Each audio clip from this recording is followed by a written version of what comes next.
sunny, steamy Burbank, California. This is Ken Goes Live. Tonight, special guest, Phil Moore. And now here's your host, some jerk, Ken Napzok. Hey, everybody, it's me. Why am I announcing myself? Because it's still a budget issue, and I can pay for myself. Hi, friends. Welcome back to another episode of Ken Goes Live, the fifth in an ongoing series. Though I will say right here at the top, we talk about it, might take a little break because of some travel coming up and an unexpected switch in our schedule. We alternate every other week for the afternoons, and last week you might have noticed no afternoons, and I'm back this week. Special guest coming up. One of the reasons I am here this week, we booked this a bit ago. We're going to talk about that. We'll talk about the miracle of actually booking something so far in advance and then it actually comes true. That doesn't happen, especially in this town. Some housekeeping up top to talk about here. We have got something coming very soon, very shortly. It is our Kickstarter. What are we going to kickstart? Glad you asked if you didn't know. It's Futility, the actual game of living, the board game you kind of watched us play and develop over the last few months here on the Good People Association. It is coming very soon. We're putting the final touches. We should say, as it says in the fine print below, all pictures shown are for illustration purposes only. Actual product may vary. We've already made some subtle changes, and they're great changes. Sebastian and his team down there in Uruguay helping us put together that wonderful little Kickstarter coming your way very soon. Don't forget, we also have the podcast network, too. You can find our podcasts wherever podcasts are podcasted. Good People Association, where this show is also found. The Afternoons with Josh, Ken, and Amanda, and Casterly Talk, my Game of Thrones Song of Ice and Fire podcast, is back up and running. Third episode back. We are back in the middle of the rewatch, where I am in season 3. Episode 3, we just did Walk of Punishment. I love going in on the themes and the lessons of Game of Thrones on just a micro level, looking back at the show all through the years and seeing how it lines up and leads to what came in season 8, which is one of my favorite seasons of the show. So join me for that adventure. I mentioned I'm traveling. That's going to take us to the top of the show. It's the top of the show. It's the top of the show. It's the beginning of Ken's Weird Show. Kaika, did you like that? Yeah. Oh, that's good. That's fine. I don't know what that was. I'm gonna check what's in here. I got our guest dancing.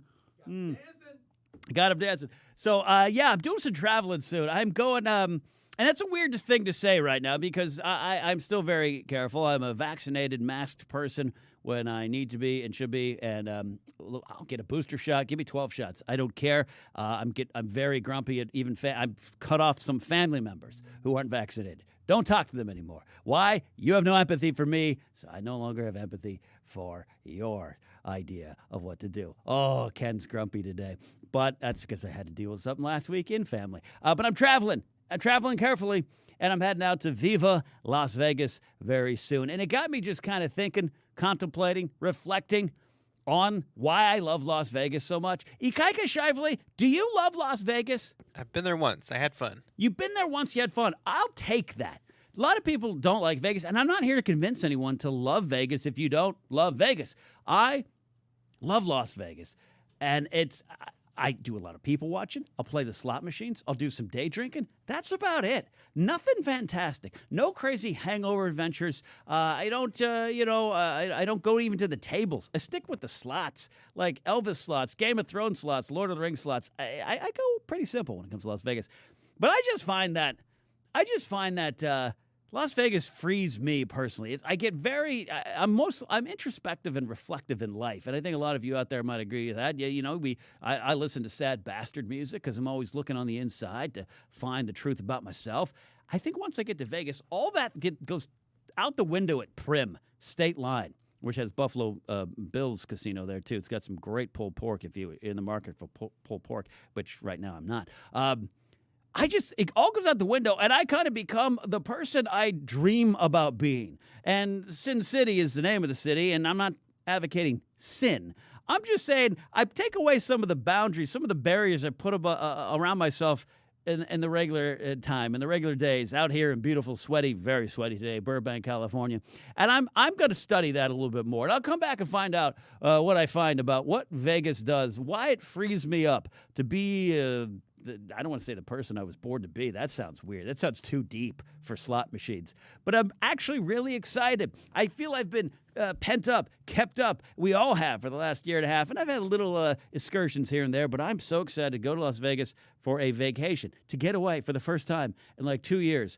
Because sometimes you need to go to the desert to find yourself. It might be Joshua Tree, or for me, Caesar's Palace, a drink, and the slot machines. I don't have any other deep thoughts on that. Just one guy telling my story. Hopefully, it connects with all of you. We are about ready to have our guests come in. But before we do, it is the return of my favorite segment of all time.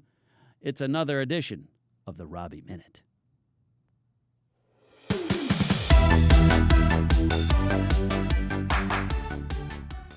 Everybody gets angry, hurt, frustrated, and disappointed.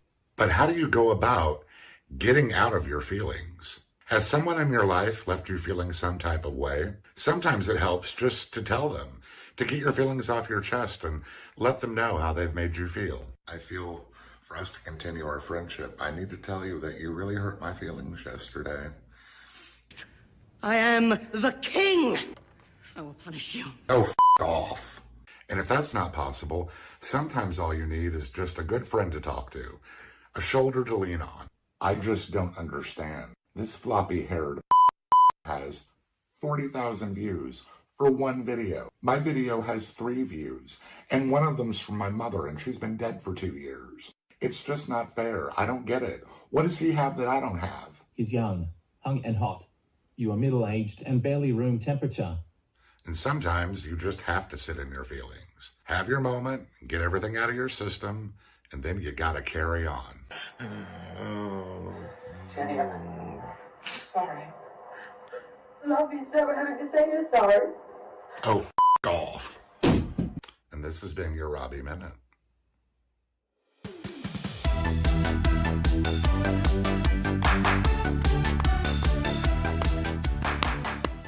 Oh, my God, I love Robbie. Robbie Smith is one of my favorite human beings on the planet. He went through a lot just to get that video. He put his heart and soul into that video. Robbie Smith, the Robbie Minute goes on. All right, without further ado, you can kind of see him lurking over my shoulder. I'm so happy to have this man on the show today. We've been working to get this done. Please welcome, already seated because he's so just wonderful. We got to get him comfortable. It is Phil Moore. Hey, what's up, Ken? Phil, How you doing, man? I've been dreaming about this day. Well, dude, you're the dude that I know from afar, you know?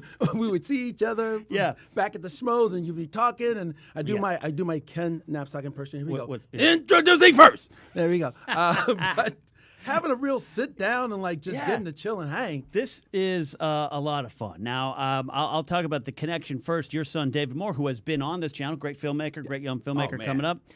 Just a sweetheart of a gentleman. Oh, man. Love him like a son. That's a good thing.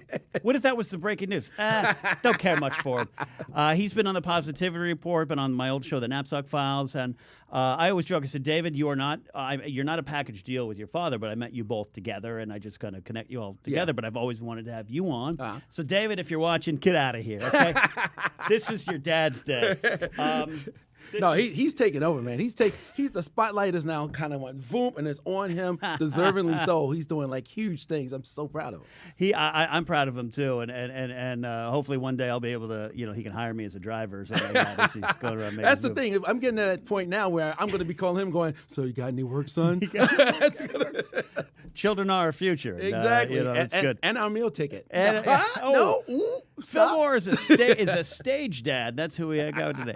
No, first things first. You've been doing some traveling. I don't know. I don't want to get into. I don't know if you can't even talk about some of the stuff you. I can talk about everything. You can't. You just were in Hawaii producing something over there. You do a lot of producing. We're gonna talk about your hosting past, but you were out in Hawaii working. Right. Tough, Phil. Well, let me tell you something. Phil. First of all, for everybody keeps telling me that. I came back. As a matter of fact, I was talking to David and the other night, and I was saying man, I'm so glad to be back, being stuck in Hawaii. And he's like, stuck in Hawaii. So I know I sound very Hillary Banks right now. I know, but first of all, great Fresh Prince reference. Thank you very Cheers much. to that. Okay. So as long as I've been in this business, which has been over 30 years, I've never been away from home for 2 months. I was doing a CBS show. I was producing a CBS show called Love Island. I was the challenge producer. So I wasn't dealing with all of the craziness, reality, and the house stuff. The drama? It's just the games. You know, I'm a game guy. Yeah. It started with Nickelodeon, here I am now. And so, but for me, I'd never been like away for 2 months at a time. So I'm sitting over there like, getting like, sitting in the room rocking. And because of COVID, you have to stay in your group of people. So it's not like you can really go out and enjoy the island. We hung out twice, 4th of July, and then we wrapped on a Friday. We hung out on Saturday, and then I flew back. See, you didn't really get to fully experience it. And you just met our technical director here, Ikaika Shifley. We call him the Prince of the Islands. He's got Hawaii in his blood and his veins. Ikaika, are you heartbroken that he didn't get to experience the beauty of that culture in that land? Yeah, I'm a little sad. Well, let me say what. Did you at least get to eat some good food? Dude, I went to Pineapples and ate a bunch of stuff there. I had a beer in a pineapple, which is interesting. They like carve it out and they pour the beer in, and then you drink it so it tastes like citrusy, which is really cool. So that was sort of like a cool little island thing I did. And I went to Black Sand Beach twice. I'm like, black man, black sand. Yeah, I'm in. Finally, we've synced up the beaches. We have overcome. Ikaika, wait a minute. Is it that this pineapple beer sounds like a trick that they're like, maybe the mainlanders will just pay a lot of money for this drink that's not even something we enjoy. Is this true, Ikaika? I've never heard of this, but I'm sure it's good. It sounds good. Okay, well, I was on the big island of Hawaii in Hilo. Yeah. And there's a place there called Pineapples, and it's all outdoors. Like it's not outdoors, it's indoors, but the walls. No place has walls there. That's another weird thing. Like, you go inside, but like there's no walls. Like they slide them in at night to lock up, and they slide it back. But other than that, no walls. See, I'm struggling with that because I am not a very open person, Phil. Just as a person, like once I get to know you, you're in. You're in. You're jumped in. I'm jumped in. I love you to the end of the days. But other than that, like I need a wall around me. Around my heart. Around my soul. That might be a challenge for me. Don't go to Hawaii. I'll get there. Everything is like out and open. So how did you mentally get through that? I know where it sounds like we're making a joke. Oh, you're stuck in Hawaii, but it's work that's different, and then you aren't getting to experience it in any kind of quote unquote fun way. You're stuck with yourself. How did you get through that? No, it's just myself and the 4 other people. Like that's it. Now imagine like you love your family. Sure. Okay, but imagine you have to stay in a room with them. You have to travel together because COVID's still going on. Matter of fact, I think the governor's talking about shutting the island back down and blocking off tourists again. Right. So we got out of Dodge just in time. Took the last helicopter for real. It was like, and we left like 4077 on the ground as we flew away. Man. Okay, so you've made a Fresh Prince of Bel-Air reference and the MASH series finale reference. This is why we're friends, dude. That's why I'm there. I'm right there with you. Yeah. I looked at David and I said, I know what you like, Ken. He's got my pop culture references down. That's why you like it, man.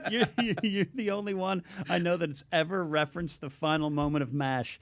God, I could make out with you right now. I got lip balm. Hang on, let me go get it. I was just on Love Island. All they do is kiss. I'll take the challenge. So that's spectacular. So you're with your close workmates. So we say close friends. That's not true. No. I mean, hopefully you got to enjoy something. I only knew one guy. Okay. We worked together on some stuff at Nickelodeon in the past, but everybody else was brand new. And again, they're keeping you in your bubble for safety reasons. And so, you have to eat with them. If you go out somewhere, like even when we went to Pineapples, our group has to go. We've got to make sure we've got the corner table. It's on the far outermost, the outer rim of Pineapples, and or wherever we ate. Yeah. And you kind of after a while, it's like, hey, you guys are fun. This is great. Hey, I'm in Hawaii. This is great. I want to go home right now. Please take me back to Burbank. Wow. When it got to like week 6 or 7, it was like I'm twitching, Yeah. But you got through. You found yourself, and you came back just in time to celebrate a birthday. Yeah, I did. And what was really sucked for me was I missed David's. David's birthday happened while I was still on the island. Yeah, that's right. That's true. Right. I think I sent him a text. Yeah, but I got back from mine. Yeah. I got back just in time for mine. Yeah. And it was great. The first day, got in on a Sunday. Monday, spent all day over at his place. Nice. And then the rest of the week, last week, I just spent with other family, and then this Monday just getting back down to the grindstone, which is one of the reasons I was a little bit late rolling up in here. I thought I was going to have time to hang out, but I got a call about doing something else. We'll hang out at 7-Eleven afterwards. We'll get a slice of pizza. Slurpees and hot dogs, baby. Oh, it's the best. Before I dive into your past, which has some of the stuff I really want to talk about, I want to talk about as much as you want about your current birthday. Do you share what number it is?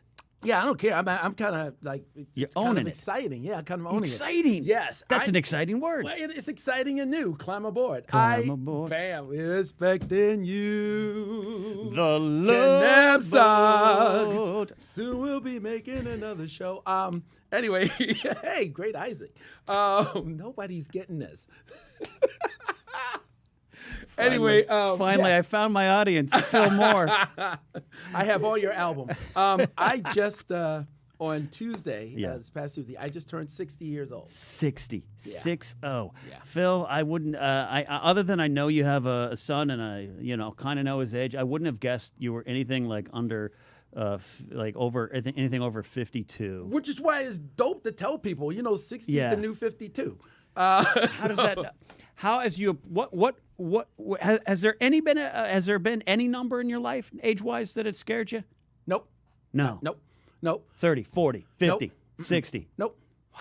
Nope. And explain behind that. And well, here's the thing. The reason why, 20s were great because then I could finally do stuff. You're heading toward 21, boom, you can do stuff, right? Yeah. 30 was monumental because right when I was about to turn 30, that's when my television career started with Nickelodeon. Boom, boom, which, boom, again, when people try to do the math and like, how old are you? Yeah. When they watched me back on Nick Arcade, I was 28 going on 29. I was really an older guy. Yeah. Most people thought I was about 18. Yeah, but nowadays they tell you to retire, get out of here. 28. Exactly. But I mean, now basically, if you can pull it off, why not just go for it and keep doing what you're doing? Doing it. Yeah. So that was exciting because I was entering in this whole new career. I was a new dad. I had a little toddler at home.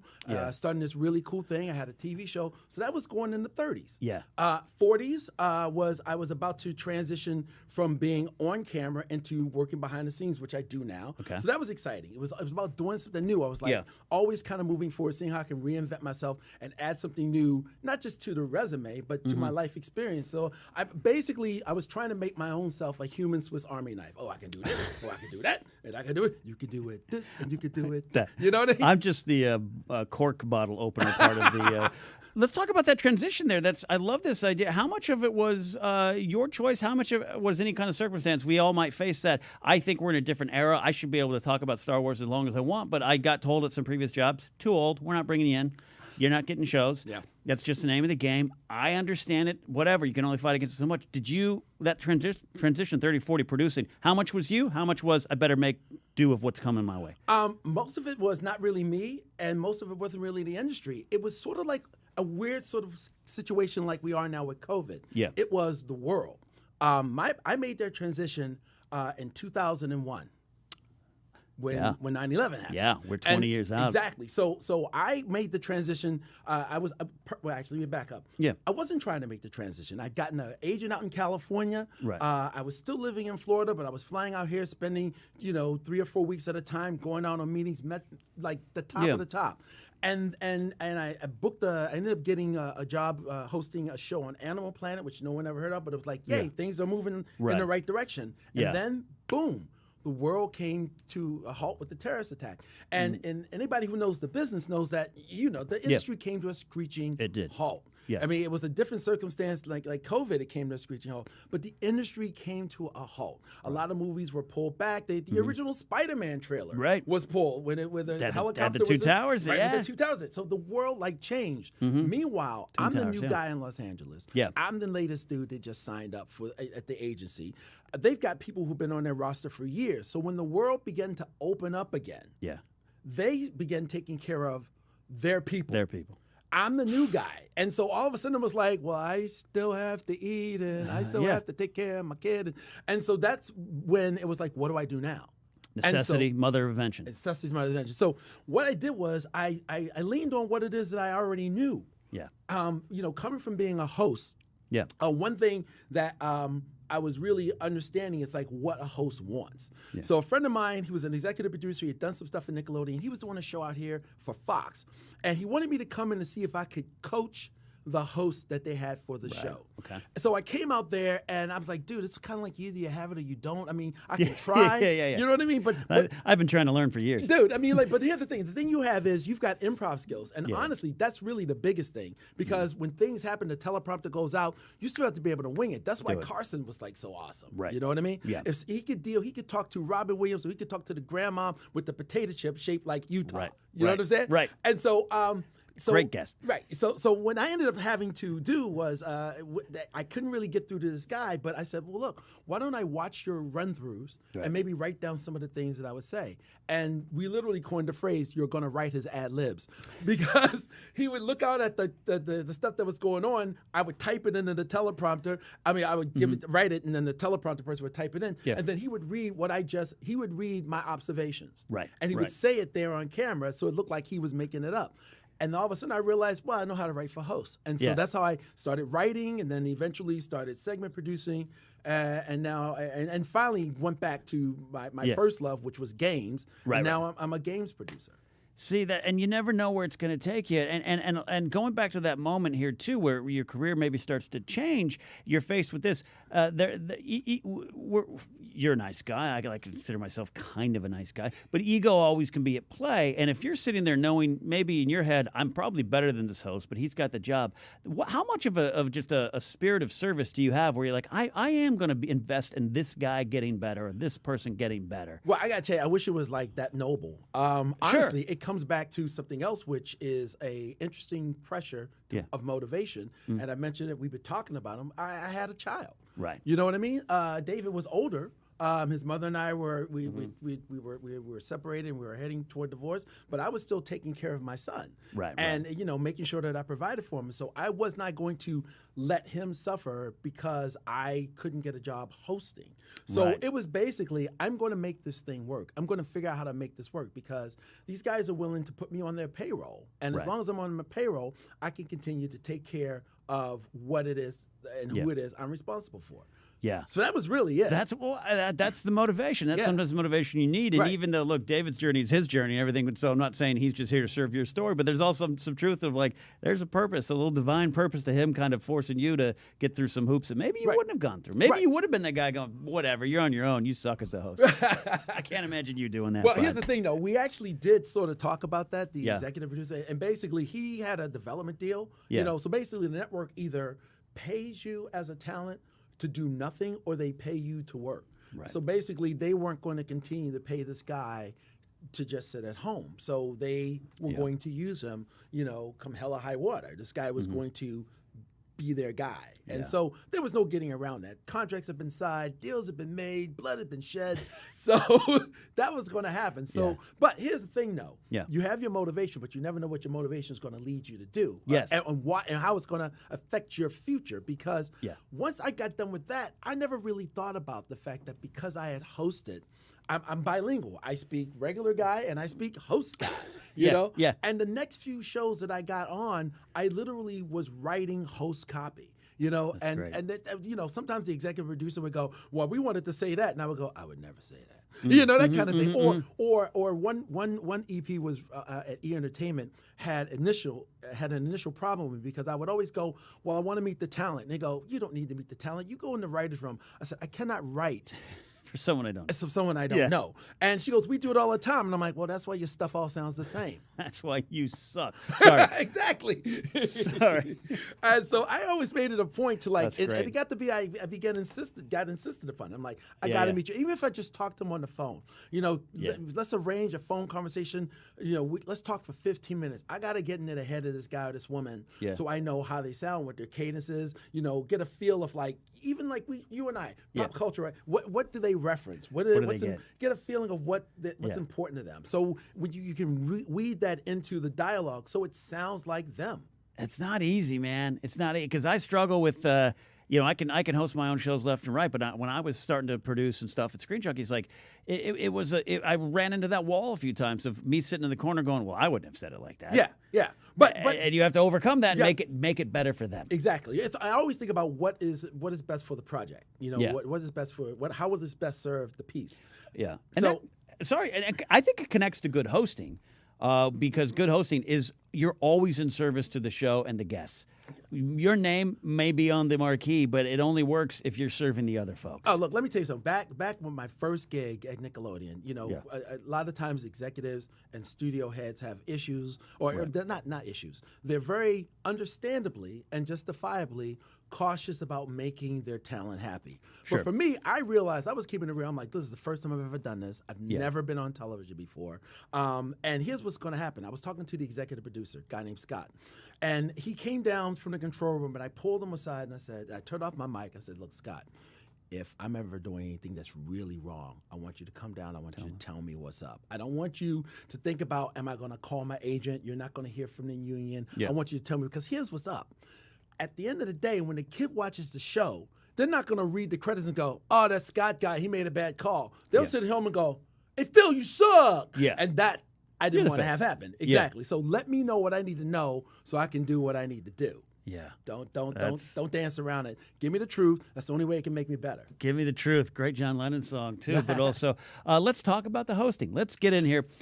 You were you're son of Baltimore, but Orlando is where you found your name and fame, I should say, right? Yeah, I did. So you're doing some comedy. You did stand up, right? Yeah, man. I started out doing stand up. I was working. Okay, so I went to college in Daytona Beach, a school called Embry-Riddle. Aeronautical University, a mouthful. Great football team. It really does. They're called the Fighting Pilots. I don't know. But I ended up getting a job in Orlando, working, at a company doing computer stuff, what I majored in. Then one night I just decided to start doing stand-up. The company went on strike and we had time. Nothing like, again, it's nothing like, it's interesting, again, just like how adversity leads you to the next thing. Adversity leads you to the next thing. That's the lesson. Exactly. Adversity, like, I never look at it as like, oh man, this sucks. Why is this lightning? Why is this dark cloud over my head? Right. It's like, wow, with this dark cloud, what is it leading me to? So here I am now. We're on strike. I can't pay my rent. And somebody goes, hey, they got open mic night. So I started doing open mic night. Fast forward, I ended up doing stand-up comedy full time.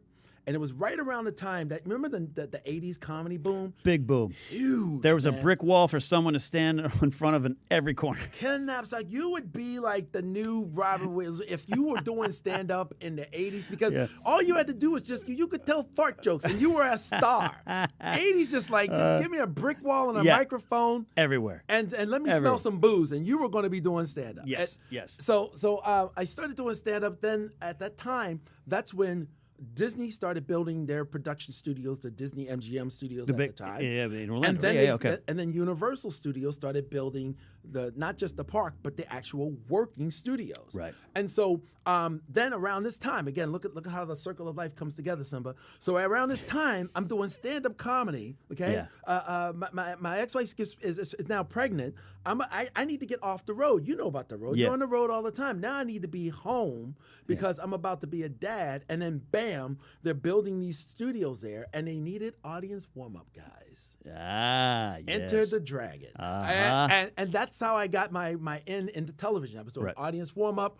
I got an agent, which eventually, led to, hey, I have an audition for this show on Nickelodeon. Right. So I went and did that. And so literally, I was able to still do what I was doing. I was still doing stand-up comedy. I was still going out there, every day, getting in front of instead of being like a club full of like 150 people, it was a studio audience of 700 people. I was able to still do my thing, have fun, worked on the improv, because like when you have the audience brought in from parks like Disney and Universal, you're going to have 14-year-olds and you're going to have, gray-haired grandmas in there. So you've got to be able to talk and relate to like everybody. You've got to make sure that everybody's having fun, everybody gets what you're saying, and nobody leaves offended, which kind of helped hone me for Nickelodeon. You got the language of human. I learned how to speak humanese. You got to speak humanese. Exactly. I want to talk a little bit about the stand-up, and then we'll reset here on the other half. I really can't wait to get into some of the bigger stuff about your career. The stand-up comedy, I don't think we've ever had a chance to really talk about that. No. What kind of comic did you become? What story were you telling on stage? How do you construct your jokes? All right, here's the deal. I was apprehensive about doing stand-up because my issue was, and I said this to myself, and then I had family members say it to me, I didn't see, look at me. Look, I'm like the Ritalin poster child. I didn't see anybody doing stand-up who looked like me, who acted like me. Right. Okay? My guys, the people that influenced me, 2 dudes. Okay. Well, 3. 1, Steve Martin. Yeah, that's why we're friends. 2, Howie Mandel. With the balloon on with the balloon head. and the big hand and the hand exactly. thing, yeah. I mean, if you go back and you take a look at this stuff, you will see how like hyperactive they were on stage and how all over the place it was. And then the last person was the late great Richard Jeni. I actually worked with him, and I watched Richard Jeni and I went out one afternoon in Tampa Bay, hung out all afternoon, just goofing off. And I already done 2 nights with him. We went back after hanging out, and he did an entire hour on what we did that day. Unbelievable. And I was like, he didn't write a line of that. Unbelievable. So those 3 guys kind of like made up what I decided to do. So I just kind of went up and I figured out how can I go up there, because again, everybody, again, back then, the big stars, they were like, the Eddie Murphys, the Richard Pryors. Right. I think we had Sinbad. Cosby was like a little, too old for me. I didn't really, get in it because I was, but everybody that was out there that was black was kind of, doing, the microphone and the brick wall. Yeah. I was like the Steve Martin, like, doing Happy Feet, So like, how would I do this? So I ended up basically taking my life experiences, stuff. Telling story. And yet I would do it just like I'm talking to you right now, man. My hands would be moving, my feet would be moving. If somebody over in the corner made a noise, I would grab the mic and go over there. What are you talking about? I would, and I just I worked the space. I worked the space because you are clearly a person with energy, so that's you. You know that's you, and that's who you are going to be on stage, which is hard to find. I 45 years, I'm just discovering who I am on stage. Yeah. I heard you talking about like you sitting down with putting the stool and sitting down for the first time, like, oh my gosh, you found your chill spot. Yeah. That's Ken. I'm looking at you right now. You talk fast and you think fast, but like, your thing is like, Phil, let me tell you something. Look at you right now. You folded your head. Let me tell you something, Phil. Let me do the sip there. Well, Jesse, tell me a story. Tell me a story, Phil. Tell me a story. Exactly. Yeah. But I couldn't translate to the stage till recently. How long? Why do you think it took you so long? Lack of confidence in that particular area. And this is what I was talking the other day. I had a great conversation with my old pal Christian Harloff, his show The Big Thing. Check it out. What's up, Christian? Yeah, of just saying like I know I'm good at a lot of things. I started radio at 18, so put me in front of a microphone, and maybe it's not always the best stuff, but I know I'm never going to look bad. But on stand-up, I get up there, I am 12. Right. I am the guy who walked into the room, who was picked on by the cool boys, made fun of by the cool girls, and couldn't get anyone to listen to me. And finally, I'm realizing that's who I am. I got to tap into that because comedy is how I talk. I keep saying comedy is communication. Exactly. It doesn't mean you don't do stupid jokes every now and then. It doesn't mean you do silly stuff. But I am sharing my thoughts on the world through comedy. And I was trying to be someone else on stage. Well, yeah, you're most comfortable expressing it as yourself. You don't go out and become a character. That's the thing that's really the coolest thing about both comedy and both hosting. People. One person made a mistake one time of saying like, oh, you go to cookouts. Now I'm at the height of my Nickelodeon powers. You go to friends' homes, and then you're being this crazy loud hyper guy, and they go, "You've got to excuse Phil. He's like that. He's on TV. That's why he acts that way." I'm like, no. No. I'm not like this because I'm on TV because this is how I am. It's the This reverse. is the stuff that I got in trouble for in school, and now I get paid for this. So you got to tap in there. You just got to be real. Just whatever your thing is. That's why if somebody wants to go up and they want to do props, go ahead and do it. If you want to sit on a stool, go do it. You want to go cuss up a storm, I don't care. Whatever it is really is you. My thing was I'm this hyperactive man-child, and I had to figure out how to make that work for me on stage, or else I wasn't going to do it. Love this. I also am now picturing Sheev Palpatine, Emperor Palpatine, going, unlimited Nickelodeon power. I want that more than anything. No. Unlimited Nickelodeon power. Which is why I think I fit at Nickelodeon. Again, I'm a 28-year-old man, but my brain is always like, can we play? Can we Can we hyperactively play? And we are going to talk about how you played at Nickelodeon so well and made history doing so. But before we do that, I want to let you all know, speaking of stand-up comedy, I've got a show coming up very soon in this very fair city. It is at the Ha Ha Cafe on August 31st, and the headliner is friend of GPA, Daniel Bridge Gadd, an up-and-coming, wonderful comic, great guy. I don't know why they used the chalice? No, I added an H in there. A chalice picture up there as well. But it's going to be 10 p.m. At the Ha Ha Cafe. Go to my website for tickets. Daniel Bridge Gadd, an up-and-coming name in comedy, and we love that he's taken to us here at the GPA. And then, as announced, we broke the news over on Harloff Show. I will be in New York in October on the Mark Ellis and Friends show. I don't even have a picture of that yet, Igaiga, but I will be there doing comedy in New York City, which is weird because I have never actually done straight-up stand-up in New York City, so I haven't even lived yet, Phil. Oh, no, you haven't. No, as a matter of fact, you know what? I actually told David, now that he's like, moving up in the showbiz world, I said, you got to work in New York just one time. And he finally did like 3 years ago. When I started out being on the East Coast, I started out, of course, in Florida, but I did, up and down the coast. Eastern Seaboard. There was somebody in a club in Atlanta. There's a club up in North Carolina, hit the New York, hit the D.C., stop by, you let the family come see you in Maryland, make your way back down, have yourself a gator tail. I love a good gator tail. I had gator in New Orleans. Yeah. Weird time. Me, some Screen Junkies folks, and Casper Van Dien of Starship Troopers had gator in New Orleans, and it was spectacular.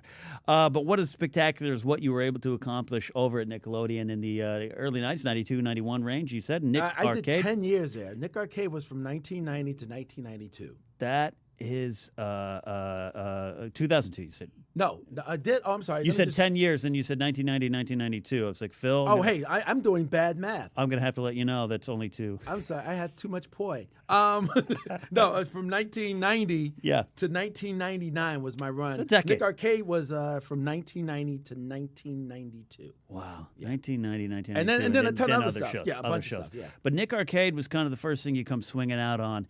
And I have it in the thumbnail here. I absolutely want to talk about this. You broke a barrier. You were the first black man to host a show on Nickelodeon, correct? No, I wasn't. No, I was not on Nickelodeon. But what we found out was what was it? I don't know that. I don't even remember the show. Like people ask me, nowadays, 90s are the new black. So now I go out to gaming conventions and cons and stuff, and everybody's like tells me more about Nickelodeon than I know. I tell them, look, I never bothered to even watch Nickelodeon because I was a grown man. I know you thought I was 18. And 3 years prior to that, I should have been there watching Double Dare. You can't do that on television. Welcome Freshmen. Those are my shows. But I was a grown man. Not yours. I was out trying to earn a living. And so I never watched Nickelodeon at all until I got there. So I don't really know about anything, but I do know that there was somebody that was on it before. But no, the barrier that was interesting was in 1992, Nick Arcade was nominated for a Cable Ace Award. And for you kids playing at home, Cable Ace Awards is like an Emmy Award, but back then there was a thing called cable television. It was like streaming services on one device. And you all need to pay one bill. But so they had it separate. Television got the Emmys and stuff on cable. Like HBO now gets an Emmy, but back then HBO would get a Cable Ace Award. Cable Ace Award. So Nick Arcade was nominated for that Cable Ace Award. They flew us out to when I say us, the 2 guys that created the show, and myself out. We went to the Cable Ace Awards, and while we were out here, the powers at Viacom were able to get us into the NAACP Image Awards. Okay. And so we went to that, and so we, somebody there did a little research on why are we, VIPing these guys in, right? And they're the ones that told us that in 1992 and 1991, at that moment in time, I was the only black host on television. Not the television. I mean, in America, people were doing sitcoms and there were people, commentators on sports shows. But I'm talking about hosting your own show, and we all just kind of looked at you just like, wow. And the weird thing is, and the other guys, James Bethea and Karim Metcalf, who created the show, we've all talked about this a million times. The coolest thing about it all was they were just out to make a show. Yeah, and I was out just to host it. But it's interesting how in the midst of just focusing on a certain goal, once again, something else gets established from it. Something, it leads to something else. And all of a sudden, we didn't realize what we were doing. We were just a bunch of guys, three nerds. Three nerds trying to play the video game thing. That's what I want to do. Three nerds trying to play some video games on TV. Yeah. And we realized that we were making sort of like television history quietly in a little corner in a swamp next to Disney. Well, let's shine a spotlight on it, because this is something that I think should be both celebrated, but also I always say this, and I bring it up a lot with Jackie Robinson breaking the color barrier in baseball in 1947, and he should be and is championed and will be to the end of time, but then often by the same owners that put the barrier in front of him, which is weird thing to have. The 90s is not that long ago. No, Phil. No, not that long ago. We were alive. I was alive. So upon learning that, because clearly, and I totally respect and get where you're coming from, of we had our heads down doing great work, and that's I love that you're equating that to this journey of you never know what. I always say one of the reasons I love Star Wars is telling you that the journey you want to be on has already begun. Right. That's a lot of what the characters are feeling. Rey and Luke, and they go through that a lot. Even Anakin in his coming of rage story, you're already on it. Right. And a lot of times we are waiting, and it's like, no, it's already started. Don't you going. realize? You're going. Yeah, you're sitting. Starter piston went off. Yeah, exactly. So you're on it. Yeah, that's great. At that moment, take me to this moment. Maybe even literally, maybe you're holding a drink at like a lobby mixer at this NAACP Awards, and someone says, "By the way, you're the only black host right now on TV in America." What's your brain think in all directions there at that moment? I stopped and I looked over. And by the way, both one of the creators of the show is a black gentleman also. Okay. And so we all just looked at each other and was like, okay, someone dropped the ball, because we really felt like we should have been celebrating more the event that we were attending, as opposed to being participants watching the celebration of the event that we were attending.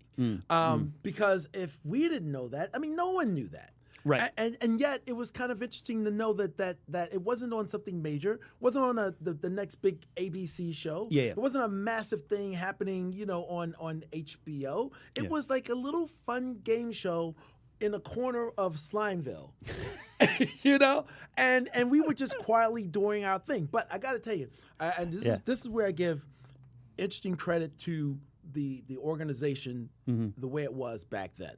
Okay.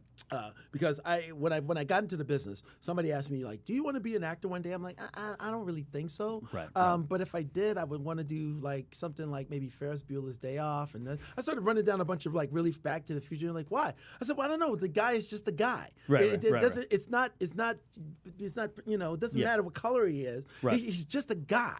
Right. And so I would want to do a part that was energetic and fun and over the top and just be a guy. Yeah. And everyone at Nickelodeon between the years 1990 and even before, because they hadn't been there before. I'm talking about when I got there. Everyone that I met and worked with from 1990 to the time I left in 1999, that's where their head was. It was such a colorless place. Gotcha. And nowadays for the right reasons, people make sure that we add diversity. But what was really special about that time is no one was thinking about let's be diverse because we have to do it. Yeah. They just said, let's just put people in because this is how our planet looks. Yeah. It's reflecting to the at people the cast, watching. Right. You look at the cast of all that. You look at the cast of so many other shows. You look at all of the panelists that were on Figure It Out. You look at everybody who was on it, all of the contestants that came on the Gus. Everybody was just a person reflective of what you see when you look out your eye sockets into your world. Yeah. And it didn't really feel like it was an agenda. Yeah. It was just done because it was the right thing to do. Yeah, no, I think it's a fascinating way to look at it because even in building security departments like I did, where it's like you want to make sure you're reflecting the people you're serving, literally who's walking around because who you see. And I think where it fails is you look out and see and go, one way, one way behind me. And that's where we're at, making some corrections or whatever you want to say. Right. Yeah. We can talk about today times, but I don't want anyone to be like, I even had this argument with the mother of just like, she's like, well, I don't see color. I'm like, I do believe you should see, so you should see and be aware of all the other stories. Right. But what you're saying is that was what was the case. If they were aware of all the other stories, all of it, and they just cast everything from the people that were in front of the camera to the people that were behind the camera based on what you saw when you looked at the world, which was amazing. Yeah. It was refreshing at the time to think that it wasn't contrived. Yeah. There was a sincerity to it. It was not disingenuous. It was great. I really get you on that there. And then so upon getting this information, did you guys go back to the office and suddenly be like, should we do we be serious? Oh, dude, we didn't. How do we carry this responsibility? No, but the thing is, they wanted to be more serious than we were.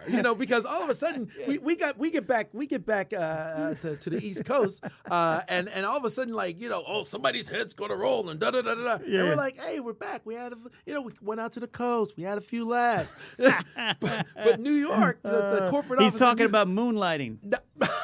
Oh, okay. You went there. Yeah. But the corporate office is like, whose head's going to roll? Who didn't wear that? We were just happy to find out the information. We considered it a missed opportunity. Sure. We didn't have any plutonium, so we couldn't go back in time.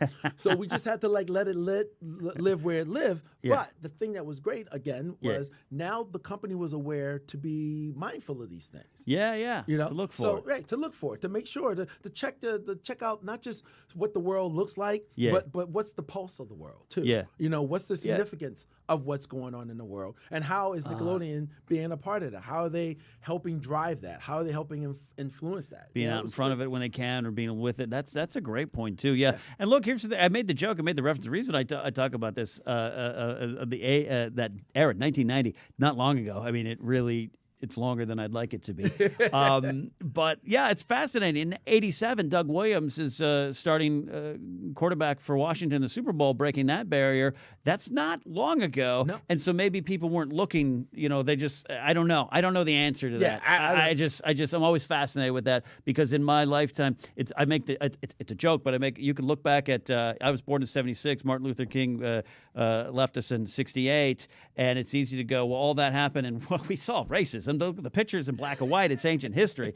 I didn't learn about that till the 80s. That's not long ago. Exactly. It's not long ago. So I get maybe why no one was looking around. Right. Exactly. Nobody was looking around, but they realized the historic significance of something that was just, 3 guys going to work, 2 in the control room, 1 on the stage floor. It was good. And this is going to sound so corny. I've said this a million times. I'm the corniest of the corny. And I've said this at like conventions. But seriously, like 90s Nick was a really magical time. It was like really, it was like everything was in tune. Everything was I had a conversation. Like, let me tell you how real everything was. I love it. I had a conversation years ago, back in the 90s, with Arlene Klasky, who was the co-creator of the Rugrats. Yeah. And we were just sitting around talking. We were in her car. We were driving through Hollywood, and we were heading somewhere. And she said, I said, the kids, what did you base the kids on? She goes, my kids. I'm like, really? She goes, yeah. She goes, if you take a look at things like that you saw already and like on the Disney Channel, everybody's like pretty and clean and pristine. She says, Mike, she said, when my son came out, I said, look at that head. You got lumps and bumps on that head. And so Tommy Pickles was based off of her pigeon-toed, lumpy, bumpy head kid, because it was real. That was real. Because that kid used that at a party later on to pick up someone? Like, I'm Tommy Pickles. Feel the bumps. Feel the bumps. You want to see me walk? Watch the toes, baby. Watch the toes. Oh, man. Yeah. Speaking of 90s, when Troy with the Super Chat says, Phil was great on Nick Arcade. I watched that show so much that I still randomly hum the jingle that plays when Mikey walks around his neighborhood. Dun, dun, dun, dun, dun, dun, dun, dun, dun. I got to make up a Ken Napzok song, because I would make up the song. I would add lyrics to the song randomly, and I would make them up on the spot. I was the original Whose Line Is It Anyway? Make it absolutely. The song would sing, the song would play, and I would just make up words. You talk about Nick being this great time and everything in tune. What was the magic elixir? Just some of the stuff you're talking about, of them looking in the world and trying to be a driving force and reflecting the audience. That's pretty big and powerful. But what, we got lumpy heads, we got powerful stuff. What put Nick in tune? Because I was an 80s Nick kid. Yeah. You can't do that on television. Right. My favorite cast member, Alanis Morissette, on the show. All right, she was there one season. All those things. Double Dare, Finders Keepers. '90s, and I watched a little bit of it, but I was in high school. I was like, I don't know who this Phil Moore is, but I'm not watching that. video games. The guy sings all the time. What's wrong come with on, him? I'm going to stay in my room and be a virgin forever. Come Look on. at those sweaters. What is wrong with him? It's a Phil Moore sweater, is what it is. What's part of the magic elixir? Maybe you can't define it. Well, here's what I kind of think sometimes. 20 years after everything was done, I got together in New York City with one of the guys that created the show. He lives up there. And we were having lunch, just having a slice of New York pizza. Okay. Sitting down talking. Okay. I prefer the New York hot dogs, but we can have the pizza. I never had, I hadn't had one in a while. I said, I got to have one. We're sitting down talking, and I said, well, now as a producer, sometimes I find myself on the other end of the casting table. I'm the guy sitting back there watching people come in and audition, and I try to make it easy for them, da-da-da-da-da. I said, but I asked him, I've never asked you this. In 20 years, I never asked you, why did you pick me? Wow. And this comes down to, like I said, when you said, what's the magic elixir? Yeah. And it was in him. And, of course, not one person makes the decision. Yeah. I keep talking about how the minds worked back then in the corporate area of Nickelodeon and Viacom. He said, well, we got down to the final screen test, and it was just me and another guy. Okay. And they brought us in separately, and they brought us in on the set. At the time, my good buddy Mike O'Malley, who hosted Guts, he had done a show called Get the Picture, and they had a portion of his set assembled. By the way, when you folks see that on YouTube, don't tell me they did it with somebody else. That was just a run-through pilot they did with a producer before they hired me. Man, I get so many tweets. Guess what I found? Yeah, I know. You found the run-through. The one-through. Every show does a run-through. Everyone. Anyway, I saw some of that online in researching today, yeah. So anyway, but they brought me in, and they brought us in separately. Yeah. So the other guy goes in. He wwent first. He did a screen test. It was a full run-through. They hired kids to be contestants. Right. They did, and they gave us, by this time we had gone through multiple auditions, so we had already gone through the process. So then I asked them, so why me? Was I better than the other guy? And they went, nah. I'm like, what? Yeah. what was it? Did the other guy make a big mistake that X'd him out? And he went, no, he was brilliant, man. He was absolutely great, man. We loved him. We were trying to figure out how to put him on another Nick show. And I was like, well dang, why'd you guys hire me? Was it affirmative action? What was it? He said, whenever the other guy, when they got to the stop, and sometimes you got to change batteries, sometimes it's a tech problem, sometimes you just got to take a pee break, but you stop for a minute. The other guy, when he got done doing a brilliant job, he would go over his cards, he would look over the notes, he would go make sure that everything was ready. So when it was time to go, he was perfect. I said, wow, you're really convincing me why you chose me. Why'd you pick me? He goes, every time we stop with you, you put down your cards and you go sit over with the kids and talk. Oh, wow. Yeah. He's like, it was like we realized if you flubbed a line like I just did, if you stumbled over your words, that didn't matter. You wanted to make sure that you were connecting with the kids and I never thought of it like that. Yeah. I just when I got done, I would look at their faces and they would look terrified. Yeah. Because even for a run-through, it's not normal for a 12-year-old to be thrown into an ice-cold air-conditioned room, have a wire shoved up their back, have lights and cameras on them, somebody putting makeup on them, and then go, act natural. There's nothing natural about that. Yeah. Yeah. And I was watching them sort of freak out. So I would put down my cards, and I would go over, and I would just kind of go, so how's it going? How do you think we're doing? Da-da-da-da-da. That last question, blah, blah, blah, blah. I was just talking with them, and they stopped and said, well, there you go. See, that guy, he really likes kids, and he really likes having fun. And so the decision to choose me was based on just Nickelodeon's decision to go with somebody that fit connecting with the real world. And again, first of all, we can reveal here for the first time, I was the other host. I auditioned, and I almost got it. I was 12. I was 12 years old. And I almost got it. I said, you need a host whose voice has changed. Hi, guys. Welcome to Nick Arcade. We're going to play this today. Where's Mikey going today? And I just didn't connect with the kids. But there again, Phil, this theme keeps emerging in your life. You're being who you are. You're connecting with those around you. You're taking your energy and putting it places where it needs to be, and you're not doing it on purpose. You're doing it because it's you. Right. And look where that leads. Well, and that's what I think people need to do. I mean, you talk about stuff. You get serious. Here's my serious face. That's my serious face. Again. Okay. But it's also a sexy face. Thank you very much. I just shaved for you. I saw the picture you put up there. By the way, the picture that he had as your little thumbnail, it was like I had a fro during COVID, and I cut my fro back, cut it back down to like this, and I just trimmed up my mustache and goatee. So I took a picture and I sent it to a bunch of my friends and went, "Look at me, Phil is back." And Ken goes, "That's the picture I'm going to put on here." So it's like Ken Napzok in his white shirt and jacket, and Phil going, "I am too sexy, too sexy, no, too sexy." Look, man, I got to find the photos that work. And it was a beautiful photo. You're a beautiful man, and it was a beautiful photo. That's what I needed. My gosh, it was a happy cracking up. But that's anyway. What I was saying is like people are different, and I just came. I'm going to fast forward to the gig I just came from. Okay. I worked with this other producer. They had 2 producers, challenge producers on the show, and we are like night and day. Mm-hmm. And we talk about how sometimes we like get frustrated with each other because our approach to doing the work is so different. Yeah. But he's successful at doing what he does, and I'm successful at doing what I do. And we meet the needs of the show, although our approach to doing it are totally different. Yeah. And if I try to do it his way, man, I'm going to suck all kinds of butt. And if he tries to do it my way, well, he'll never get any sleep. But we just kind of stop and go, look, we respect the work. We respect what it is we're doing. We respect what it is we're trying to achieve.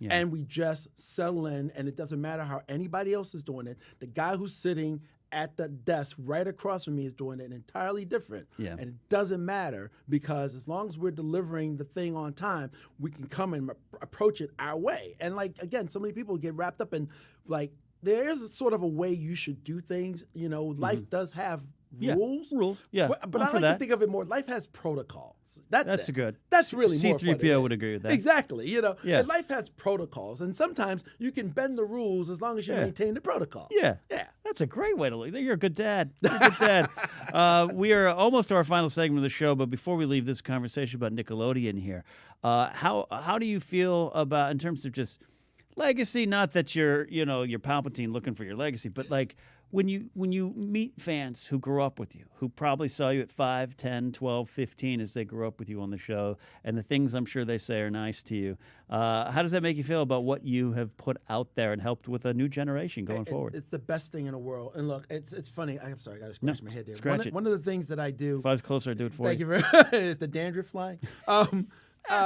One of the things that I've learned from this experience is it's extremely humbling because you don't know, again, as you're doing what it is you do, if you do it genuinely, if you're true to yourself and you're out, trying to just make your place in the world and make a better world while you're doing it, you don't know how it's affecting everybody. You just don't know.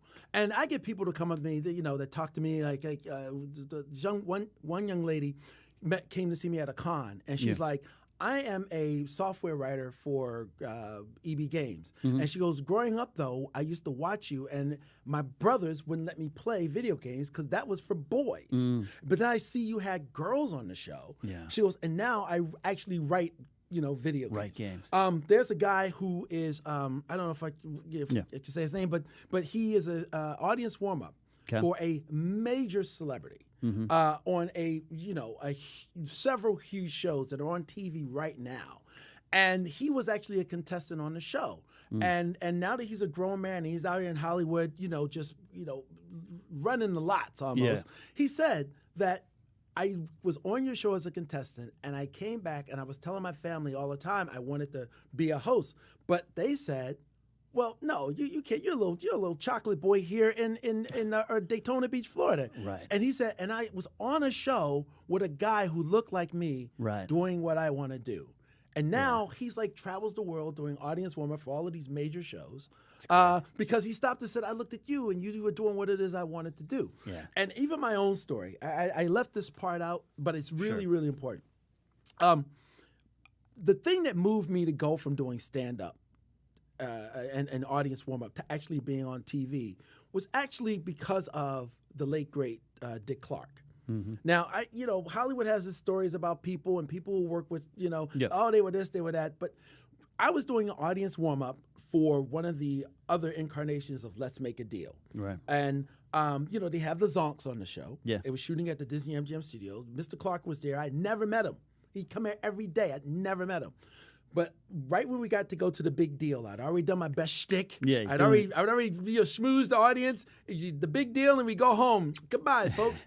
All my best bits are done. And then the stage manager comes over and says, Phil, we're going to need you to stretch. The elephant just took a dump in the back end.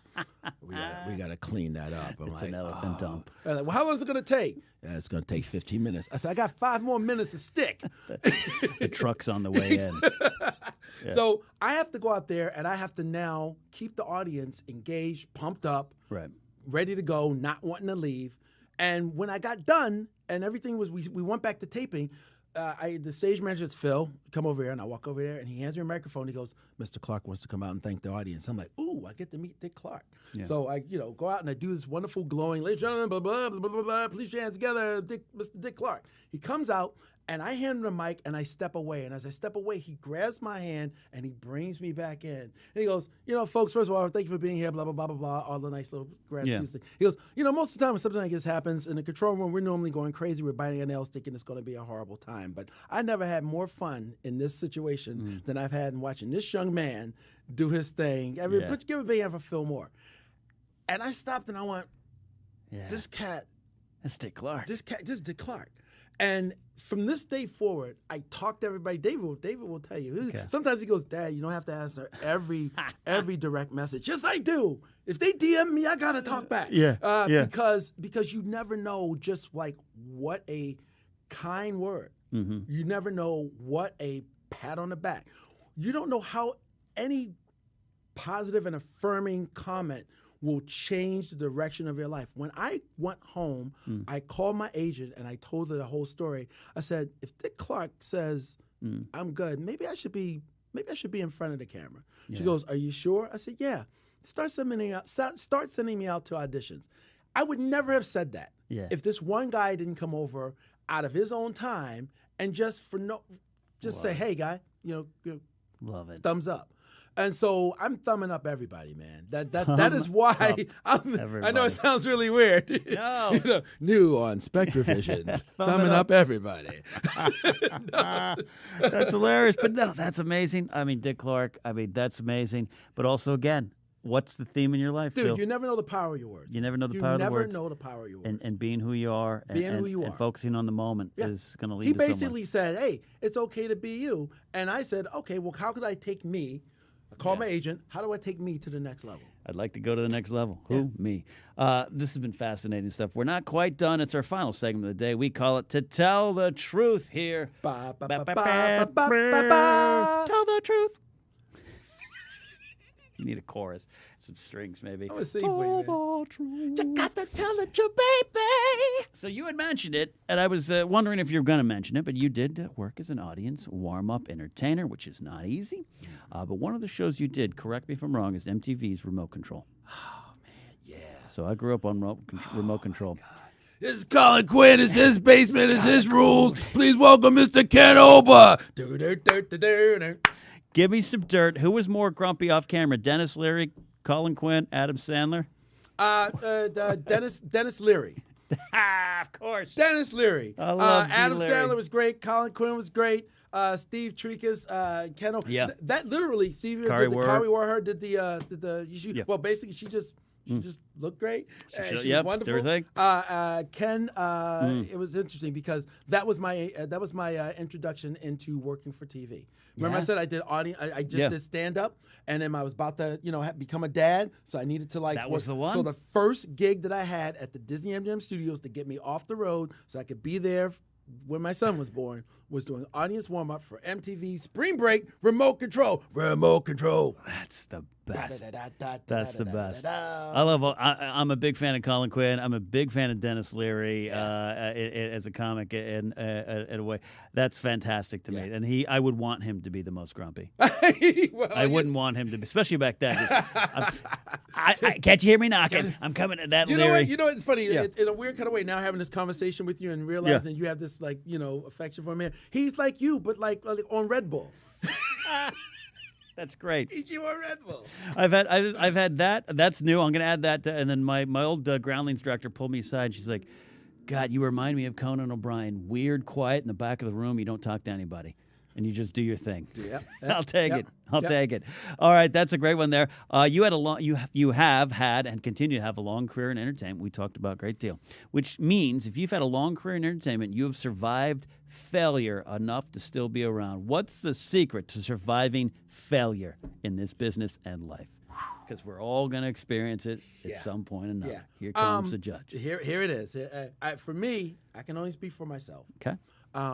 It is to, in a weird sort of way, people always say, forget the past, move forward, kill it if you have to. Sure. But honestly, it is the reflection on that I've been in a situation where things, the well dries up for a minute, the industry stops for a minute, things go wrong, you get divorced, stuff happens.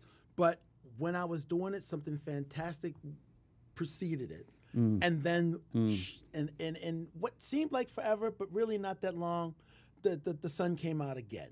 Yeah. So it's like not forgetting that even though stuff happens all the time, I've gotten through it before. Yeah. And came on the other side. And if you're really smart, you'll learn something from it. Yeah. It's different for different people. What is it you're supposed to learn from it? I don't know. Sometimes it could be coincidence. Sometimes it could be perfect. Yeah. Like I said, I came out here, man. I was trying to become a host out here. And now I'm enjoying a life as a producer because I couldn't get the gig. Yeah. And that would normally send people packing, heading back home. But it was like, well, no, I was doing great before. So things were going all right. Nobody said it was going to be like just sunshine and lollipops, man.